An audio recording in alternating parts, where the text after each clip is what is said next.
Salut à toutes et à tous, bienvenue dans votre très belle émission. Merci de votre fidélité et surtout merci de votre amour que vous portez également dans cette très belle émission. Nous sommes très heureux de partager ce moment exceptionnel. Vous le savez très bien, la trêve a débuté également du côté des léopards de la République démocratique du Congo. Ça, c'est la bonne nouvelle pour tous les internautes qui aiment tant cette très belle émission. Et nous, de notre côté, on reste serein pour vous informer concernant bien sûr le sport en République démocratique du Congo, mais le football en particulier. Nous sommes justement dans la fièvre de cette trêve internationale qui consiste également à jouer la phase finale de la Coupe d'Afrique de Nations. Nous avons les réels plaisirs de vous présenter la cartographie, le déroulement de ces stages de la République démocratique du Congo avant la phase finale de la Coupe d'Afrique de Nations. Sinon, avant de continuer et de poursuivre cette très belle émission, je vous invite également à vous abonner.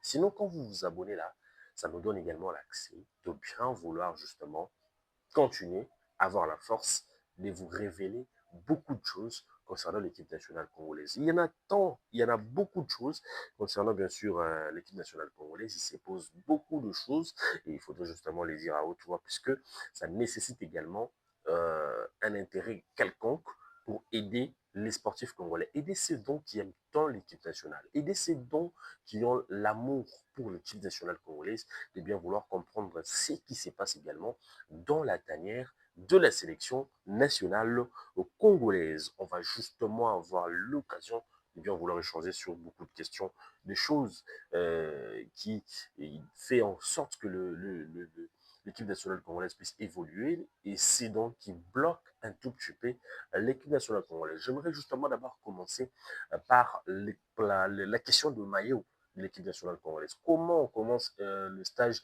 Non, c'est pas le maillot que la RDC va porter concrètement, officiellement, dans cette stage. Il n'y a que des spéculations, même dans le site de la FECOFA, il n'y en a rien. On n'a pas mis également le maillot officiel et les maillots d'entraînement, etc. C'est vrai, on veut se concentrer pour des stratégies qu'il faut également faire pour mettre en place le maillot. Mais jusque-là, même au site de la FECOFA, si vous allez juste voir, je ne sais pas moi si c'est des maquettes, etc. C'est un peu compliqué là. On a vu avec le Cameroun, ils ont présenté les maillots officiels que la fédération, ensemble avec certains membres du comité exécutif, ont porté pour cette phase finale de la Coupe d'Afrique des Nations. Alors, de notre côté, comment on peut qu'avoir de maquettes? Il n'y a pas un maillot porté par les hommes forts de la fédération pour montrer également à tout le Congolais que c'est le maillot que le Léopard vont porter à la CAN. Pourquoi? Jusque-là, c'est vrai, le côté marketing et commercial de la fédération, il travaille, mais c'est comme si ça manque un peu de l'éthique dans le marketing. Ça manque un peu de l'éthique dans la communication. Or, c'était le moment de faire le nécessaire pour, euh, pour promouvoir également ce maillot qui sera porté par l'équipe nationale congolaise. Mais si on est incapable de faire ça, en tout cas, croyez-en-moi que il y a l'amateurisme qui règne également au sein de la fédération. C'est vrai qu'il n'y a pas un comité exécutif, c'est tout à fait normal que les choses puissent se passer comme ça, parce que s'il y avait un comité exécutif qui était bien assis, les choses n'allaient pas se passer comme ça. Mais après, on ne va pas s'acharner contre eux parce que ça deviendra, c'est comme si on fait de culte de personnalité ou bien on veut justement mettre à nu les bavures de certaines personnes parce que certains diront que non, il fallait nous contacter, tout ça. Mais des fois, il faut dire des choses tout haut et il faut les dire en public pour aider certaines personnes à bien faire les choses. Pourquoi? La RDC, c'est une très grande nation de football. Jusqu'à là, on n'a pas les maillots officiels portés par même un dirigeant de la fédération. C'est vrai que beaucoup de gens actuellement continuent toujours à acheter les anciens maillots. Or, il fallait annoncer sur les réseaux ou bien il fallait faire la promotion dans les différents médias que non, ces maillots-là, bientôt là, va expirer. Il faut maintenant acheter un nouveau maillot. Alors, qu'est-ce que vous faites?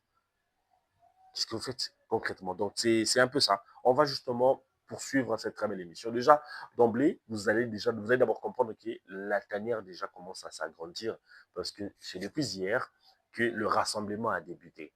Il y en a également plus de 5 joueurs qui viennent d'arriver hier dans la soirée, s'il faudrait justement vous le dire comme ça. Il y a également Timothy Fayulu, Mathieu Polo, Dylan Batunutika, Brian Sipenga, sans oublier Théo Bongonda.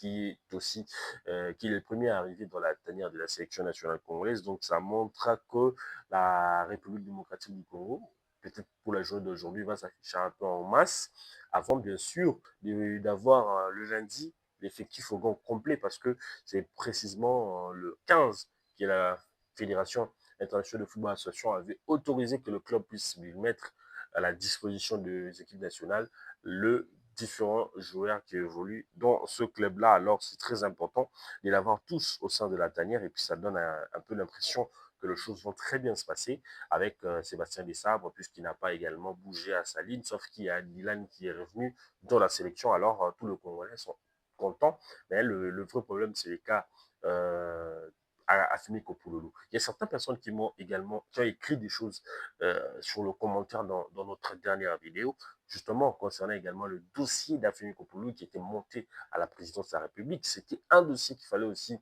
réfléchir sur ça, parce que il y a vraiment la clamière qui déclare l'arrivée de ce joueur dans cette phase finale de la Coupe d'Afrique, parce que nous avons des avant-centres qui ne sont pas réalistes dans leur club actuellement. Alors il fallait avoir quelqu'un qui était décisif pour faire la pression à d'autres qui sont là.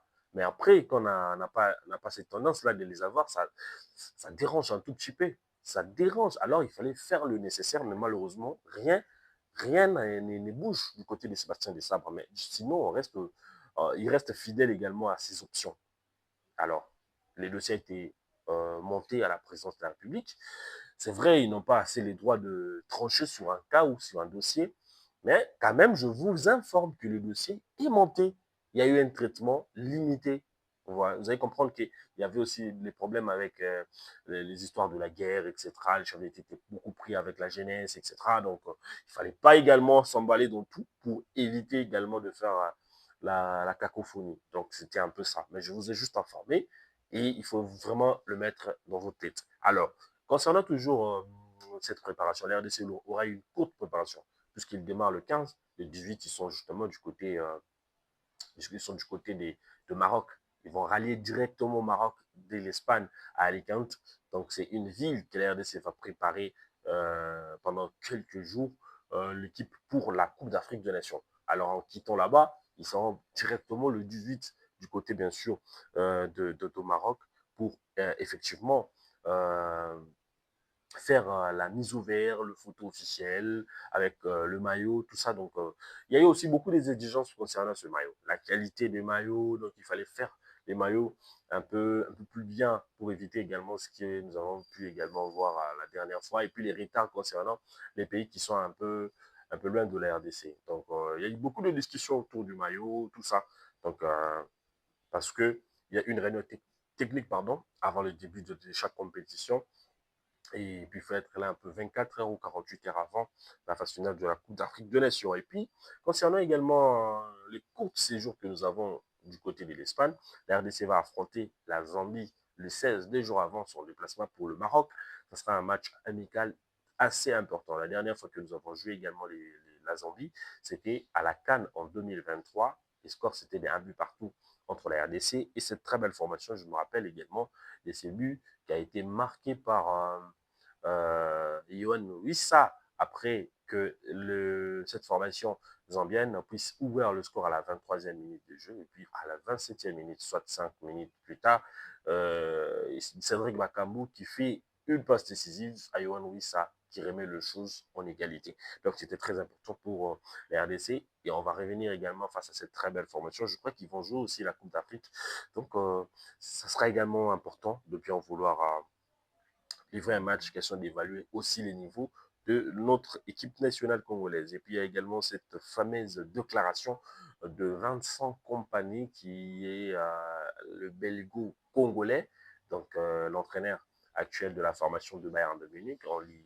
a posé la question sur la Coupe d'Afrique des Nations. Il a dit il souhaite que la République démocratique du Congo puisse gagner cette Coupe d'Afrique des Nations. Surtout qu'il a aussi un joueur qui va participer, qui évolue dans son club, il s'appelle Nicolas Jackson. Il est également le joueur de la formation de Chelsea qui a été transféré du côté, bien sûr, de Bayern de Munich. Donc, c'est très important. Alors, la plus bonne nouvelle que tout le Congolais attendait, c'était le retour d'Axel Tuanzebe en Première Ligue. C'était très important de voir également ces Jean fils du pays, lui qui va jouer, qui va découvrir sa première Coupe d'Afrique des Nations.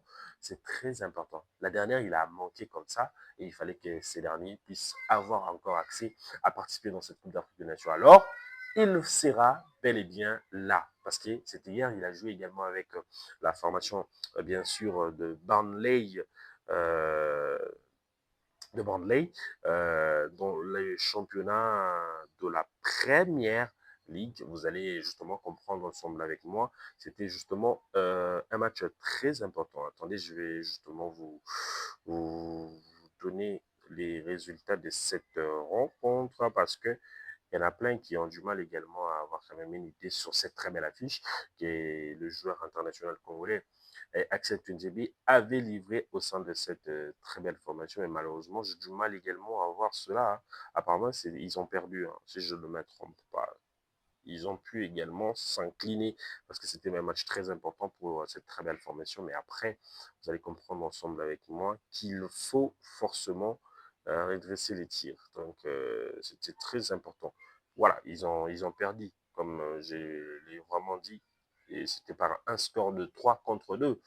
Euh, la formation de Fulham a pu prendre le dessus contre cette très belle formation, mais malheureusement, ils n'ont pas su également remettre le pendule à l'air et c'est devenu très compliqué pour cette équipe. Alors, il faudrait justement penser à Tuanzebe pour ce lundi, je crois, ou ce soir déjà, il sera bien sûr du côté de l'Espagne à Alicante pour la préparation de cette très belle compétition. Et nous, de notre côté, on sera là justement pour vous informer sur tout ce qui se passe déjà dans ces sphères sportifs congolais. Il y a également Fiston Kalamae qui ont perdu également la Coupe intercontinentale de club qui s'est déroulée hier du côté bien sûr de, euh, des Émirats arabes unis après les exploits qu'ils ont réalisés contre l'équipe de Al Ali. La formation des Pyramids FC a pu également tomber face à la formation de Flamengo. Donc, Flamengo qui a pris le dessus face à cette très belle formation. Alors, Piston Karamayele doit également faire le nécessaire pour rejoindre également la tanière de la sélection nationale congolaise, puisque son club n'a pas pu également accéder en finale, qui va donc se dérouler le 17 décembre prochain, du côté bien sûr des Émirats arabes unis. Donc nous allons terminer cette très belle émission en beauté, puisqu'il y en a beaucoup de choses, des performances de joueurs congolais, il y a également Nathanaël Moukou qui était passeur décisif dans le match nul de son club face à la formation, bien sûr, de Grenoble, un match très important qui s'est soldé par un score de 1 but partout.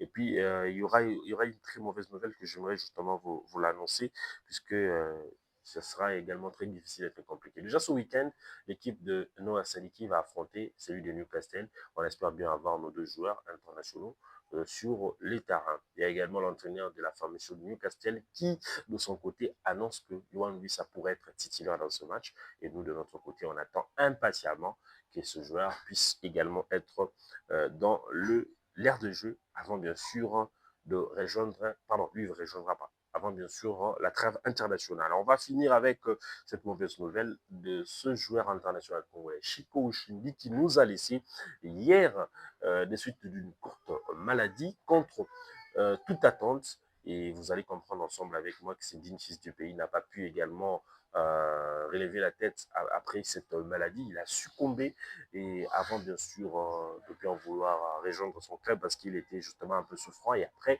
il devrait forcément s'est relevé mais malheureusement rien n'a été de bon de son côté mais après nous souhaitons également toutes nos sincères condoléances à sa famille et puis après nous allons suivre de près ce dossier pour vous montrer également le recueillement de Sedine, fils du pays, le joueur international congolais qui a évolué également avec le A. Il a évolué aussi avec le Léopard de la RDC lors de la Coupe des championnats d'Afrique des Nations en 2021 du côté bien sûr du Cameroun. On clôture cette émission avec ce message d'abonnement parce que nous allons passer cette zone de turbulence pour vous informer.